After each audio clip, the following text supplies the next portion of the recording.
और Jacob Bethell के rest shot के साथ में प्रसिद्ध कृष्णा के बाल पर वो 5 रन बनाकर बोल्ड आउट हो जाते हैं। इसके बाद में जेमी स्मिथ नॉट आउट हैं 2 रन बनाकर, और जेमी ओवरटन नॉट आउट हैं बिना किसी स्कोर के। और इस तरह से इंग्लैंड को केवल 35 रन जीतने के लिए चाहिए। नमस्कार दोस्तों, welcome to my YouTube channel Prem reels. आज हम आपके सामने एक इम्पॉर्टेंट टेस्ट मैच, जो सीरीज का 5वां टेस्ट मैच है, उसके हाइलाइट्स लेकर उपस्थित हुए हैं। जैसा कि आप जानते हैं कि तीसरे दिन शाम को आखिरी ओवर की 5वीं बॉल पर मोहम्मद सिराज द्वारा कराली बोल्ड आउट हो गए थे और इंग्लैंड का एक स्कोर 50 रन 1 विकेट पर हो गया था। और वहीं से इंग्लैंड के बैट्समैन डकेट और उनके कप्तान पोप ने क्रीज संभाली। अच्छी तरह से दोनों बैटिंग कर रहे थे संभल के, लेकिन रन बहुत ज़्यादा नहीं बन रहे थे। लेकिन डकेट ने जैसे ही 54 रन बनाए, 83 बॉल खेली, 6 चौके लगाए थे उन्होंने, प्रसिद्ध कृष्णा की बाहर जाती हुई बॉल को छेड़ बैठे और स्लिप में केएल राहुल ने सुंदर सा कैच ले लिया। तब भारत को थोड़ी होप जरूर जागी होगी, क्योंकि डकेट एक ऐसे बैट्समैन है कि मैच को किसी दिशा में ले जा सकते हैं। और ओली पोप के साथ में रूट बैटिंग करने के लिए है। रूट तो रूट है, वो अपने को रूट कर लेते हैं ऐसी सिचुएशन में। लेकिन ओली पोप भी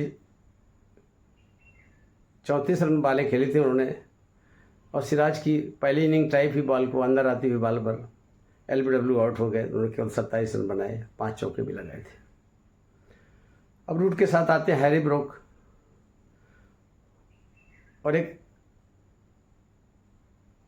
माइंडसेट बना के आए थे कि हमें तो आज हिट करना है, एक ही तरीका हिट करके जीतना है।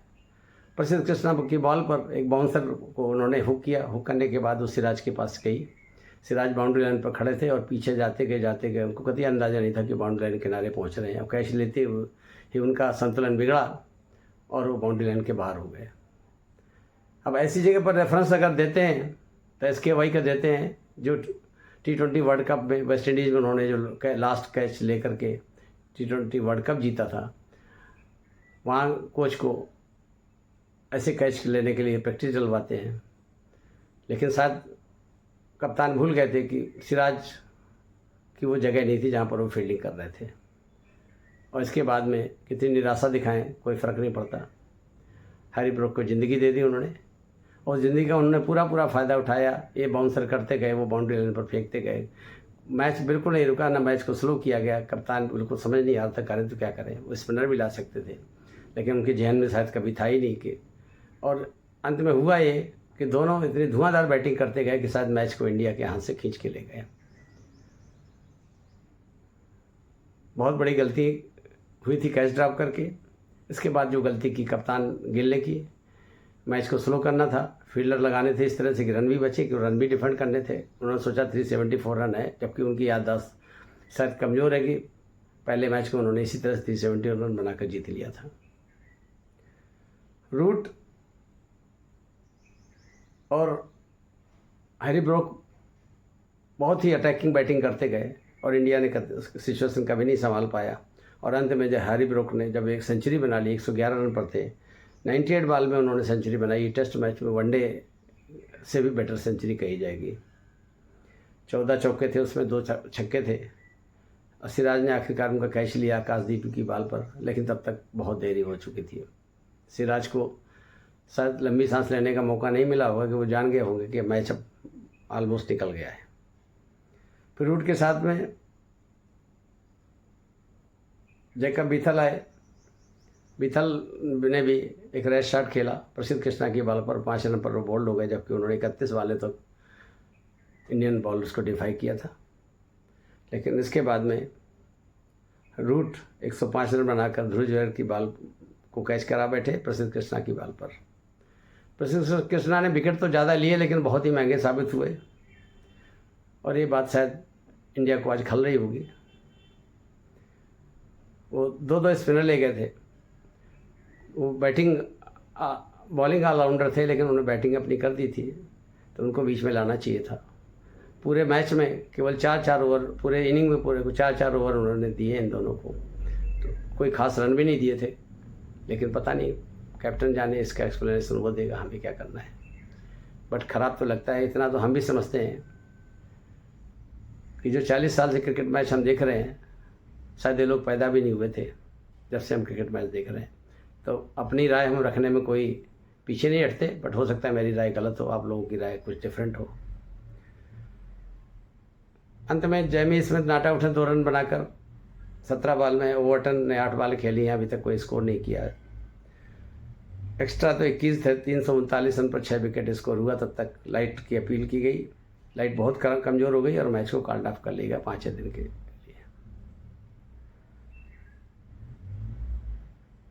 स्कोर में ऐसा कुछ था नहीं और मैं इसको डिस्कस करना चाहता हूँ। बॉलिंग एनालिसिस जरूर दे देता हूँ। आकाशदीप ने की बॉलिंग हमेशा निराशा का कारण बनी इस मैच में। अगर 3 पेसर के बीच में एक पेसर का दिन खराब हो जाए, मैच खराब हो जाए, तो नेचुरली वो टीम कमज़ोर तो हो जाती है। उन पर बहुत ही भरोसा किया। 20 ओवर में उन्होंने 4 मेडल फेंके, 85 रन दिए, 1 विकेट हासिल किया रूट का। प्रसिद्ध कृष्णा ने विकेट बहुत लिए, 22.2 ओवर में 109 रन दिए उन्होंने, लेकिन बहुत महंगे साबित हुए। मोहम्मद सिराज ने 26 ओवर में 95 रन दे करके 2 विकेट हासिल किए, लेकिन वाशिंगटन सुंदर और सिराज को और रविंद्र जडेजा को केवल 4-4 ओवर दिए कप्तान ने। ऐसा क्या था, वे तो अच्छी विकेट पर भी बॉलिंग कर सकते थे। 4 ओवर में 19 रन, 4 ओवर में 22 रन। शायद क्रिटिसिज्म जरूर होगा इसके साथ में, और मैं सबसे बड़ा क्रिटिक्स हूँ कि अगर दूसरे बॉलर फेल हो रहे हो तो आपको चौथे और 5वें बॉलर को भी ट्राई करना चाहिए था। फिर क्यों खिलाते हो 2 स्पिनर? ठाकुर को खिला लेना चाहिए था। ठाकुर एक मीडियम पेस ऑलराउंडर है।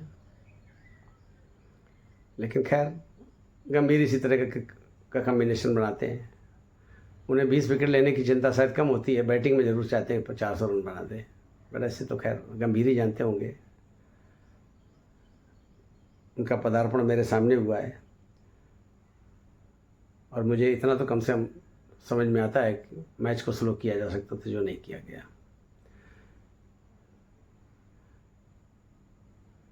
फाला विकेट थे। पहली विकेट पर 50 रन पर पहला विकेट गिरा था, वो जैक क्राली का था, जो तीसरे दिन की लास्ट ओवर की 5वीं बॉल थी। बेन डकट दूसरे विकेट के रूप में 82 रन पर आउट हुए, तब भी इंडिया की होप मजबूत थी। ओली पॉप तीसरे विकेट के रूप में 106 रन पर आउट हुए, वो तब इंडिया की होप जरूर और बढ़ी होगी। लेकिन मैच हैरी ब्रोक और रूट के बीच में बैटिंग में चला गया। हैरी ब्रोक 301 रन बनाकर 301 पर आउट हुए चौथे विकेट के रूप में। अब 82 से 82 के बाद में 106 रन की पार्टनरशिप में तीसरा विकेट गिरा था। इसके बाद सीधे 301 रन पर। आप सोच सकते हो कि 195 रन की पार्टनरशिप ये भारत के लिए महंगी साबित होगी। और बीथल आउट हुए 5वें विकेट के रूप में 332 के स्कोर पर, और छठे विकेट के रूप में जो रूट 337 के स्कोर पर आउट हुए। पार्टनरशिप में क्राली और डकट के बीच में 50 रन की थी। पोप और डकट के बीच में 32 रन बने। पोप और रूट के बीच में 24 रन बने, और ब्रोक और रूट के बीच में 195 रन की पार्टनरशिप हुई। ये शायद हिट कर रही होगी आज। जैकब बीथल और रूट के बीच में 31 रन की, और स्मिथ और रूट के बीच में 5 रन की, और जेमी ओवरटन और स्मिथ के बीच में केवल 20 बॉल में अभी तक 2 रन बने हैं। अब भारत को 3 विकेट लेने तो 4 विकेट हैं, लेकिन उनके जो क्रिस वोक्स हैं वो इंजरी से बाहर हैं। हो सकता है, सुना था कि प्रैक्टिस कर रहे हैं कि अगर 2-4 रन की कमी पड़ेगी तो ज़रूर वो बैटिंग के लिए आएंगे, एक हाथ से चाहे बैटिंग करनी पड़े। तो इंडिया को इस तरह से 4 विकेट लेने हैं, पर 3 तो लेने ही लेने हैं और जल्दी लेने हैं, वरना इंग्लैंड को 35 रन बनाने कोई बहुत बड़ा टारगेट नहीं है। और स्मिथ उनके क्रीज पर है, सबसे बड़ी बात है। स्मिथ का फॉर्म पूरे टूर्नामेंट में बहुत अच्छा रहा है और उम्मीद है कि वो डट करके मैच को ले जाएंगे। इस हाईलाइट में ऐसा कुछ नहीं था कौन कितने रन बनाए कितने नहीं बनाए, बट हम बात डिस्कस करना चाहेंगे 2 सीनियर्स प्लेयर की जिन्होंने हैंड्सअप किया तो रिजल्ट अच्छा आया, और जहाँ भी उनका प्रदर्शन अच्छा ना रहा वही मैच इंडिया के हाथ से निकल गया। कप्तान गिल जिन्होंने फर्स्ट टेस्ट में 147 रन बनाए और दूसरी इनिंग में ज़रूर 8 रन बनाए, बट टारगेट इंडिया ने 371 का दिया, वो 60 पड़ गया 8 रन बनाने से, और वो इंग्लैंड ने मैच जीत लिया। दूसरे मैच में उन्होंने रिकॉर्ड रन बनाए जिसकी वजह से आज 700 के ऊपर हैं वो।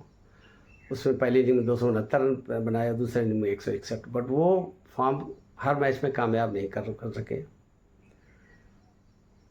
और उसी कारण है कि तीसरे मैच में केवल 16 रन बनाए थे और सेकेंड इनिंग में 6 रन बनाए और मैच इंडिया के हाथ से निकल गया था। चौथे मैच में चूँकि सेकेंड इनिंग में उन्होंने 103 रन बनाए इसलिए मैच ड्रा हो गया था, और 5वें टेस्ट में मैच गंवाने का सबसे बड़ा कारण था उनका फेल्योर, उनकी हराकरी, जो पहले इनिंग में रन आउट हुए 21 रन बना करके, और दूसरी इनिंग में लंच के बाद में पहली बॉल पर आप बॉल अंदर आती है और आप शॉट खेलने चले जाते हैं कि कुल 11 रन बनाकर आउट हुए। एक one of the major reason था। कप्तानी की बातें छोड़ दी जाए क्योंकि अभी यंग कैप्टन है, गलतियां होंगी, जिसके बारे में अगर कमेंट करेंगे तो सभी लोगों का यही जवाब होगा कि अभी हमको वक्त देना चाहिए, बट इंग्लैंड जैसी सीरीज़ में ज़्यादा वक्त नहीं मिलता है, और पहले सीरीज है WTC की, और यहीं से हमारा रन काउंट कम होता जाएगा। बट उसी हाल में KL राहुल है जो बहुत सीनियर बैट्समैन है, शायद जडेजा के बाद में सबसे सीनियर प्लेयर होंगे मोस्ट ऑफली, जो अगर कुछ रन बनाते हैं उन्होंने, जैसे पहले टेस्ट में उन्होंने 42 और 137 बनाए, आगाज अच्छी की थी उन्होंने। सेकेंड इनिंग में पहले इनिंग में 2 रन बनाए केवल, इतना सेल में चले जाते हैं कि बार बार मैं कहता हूं कि इस तरह से ओपनिंग नहीं की जाती, आपको अटैक करना पड़ेगा, वरना उनके फील्डर आपके सर पे आते रहेंगे। और दूसरी इनिंग में 55 रन ही बनाए उन्होंने, जो कि पूरा नहीं था।